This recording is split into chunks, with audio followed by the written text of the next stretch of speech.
دا د سویلي ولایت هلمند د سنګین ولسوالۍ د جوشالي سیمه ده. دلته د بهرنۍ ځواکونو بمباریو او مځکني عملیاتو کورونه، کلي، جوماتونه او کرنیز مځکې له منځه وړي او اوسیدونکو د بهرنۍ ځواکونو د بریدونو له امله خپل کورونه او سیمې د کلونو لپاره پرېښي وه. عمر خوړلی عبدالحمید د هلمند د همدې سیمې اوسیدونکی دی.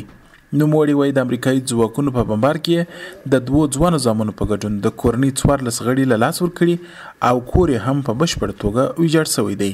عبدالحمید چې خپل ویجاړ کور یې بیرته رغولی، د هغه صحنې کیسه کوي چې پر کور یې امریکایي ځواکونو برید وکړ.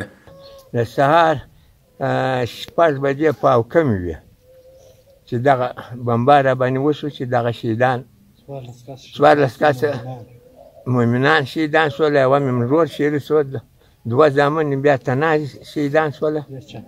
چاپه راغله، چاپه کې بیا دغه پر دغه ډلې باندې شوي دي. او هلته مې سربیره هم سرای و، 2 سرای دي، یو ماجت و، یوه کوټه وه.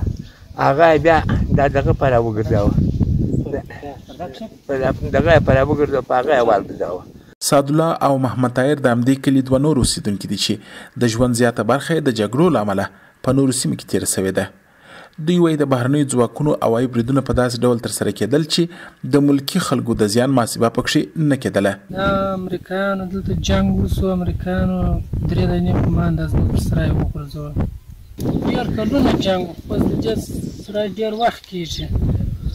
نو جنګ نه ډېر اوس اسلامي امارت راغلی دی، نو د هغه د اسلامي امارت هاخوا ته جنګ و. دلته یا وروره 20 کاله هاخوا ته چې موږ حکومت چې راغی، موږ د خپل مځکه که زه لکه کرله بمبار چې راباندې وسو، موږ بار سولو ولاړو، غرو کې مو واړول.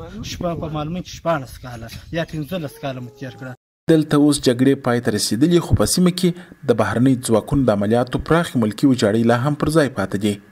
د سیمې اوسیدونکي وایي د سختو هوایي بریدونو او درنو وسلو د کارونې له امله په رواني ناروغۍ اخته سوي او له هر راز پرمختګ څخه پاتې دي.